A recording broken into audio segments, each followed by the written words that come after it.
ఏదైనా సరే ప్లాన్ చేసుకొని చేసే వాటికంటే ప్లాన్ చేసుకోకుండా అప్పటికప్పుడు అనుకొని చేస్తాను చూడు, అవి భలే జరిగాయి కదా, అస్సలు ఇలా జరుగుతుందని అస్సలు అనుకోలేదు మనం అని అనుకుంటూ ఉంటాం కదా. అవును, అలాగే జరిగింది మా చిట్టి రాక్షసి బర్త్డే సెలబ్రేషన్స్ అనేవి.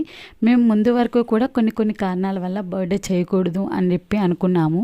కానీ బాబుకి చేశాం కదా, పాపకు చేయకపోతే బాగోదు అని చెప్పి ఎక్కడో కొడుతూ ఉంది.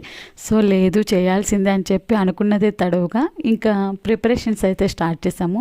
ఊరిలో ఉన్న వాళ్ళందరికీ కాల్ చేసి చెప్పేంత టైం లేదు కనుక ఇంకా దగ్గరలో ఉన్న వాళ్ళ వరకు కూడా ఇంకా అరేంజ్ చేసుకున్నాం అనమాట. ఇంకా ముందు రోజైతే ఫుల్ హడావిడి, అప్పటికప్పుడు ఫ్లెక్సీ వేయించి ఇంకా సామాన్లన్నీ కూడా తీసుకొచ్చి అన్నీ చక్కబెట్టుకొని పడుకునేసరికి నైట్ 1 దాటిపోయింది. ఇంకా తెల్లారి బర్త్డే ఎలా జరుగుతుందా ఏంటి అనేది ఒక టెన్షన్ కూడా ఉండింది.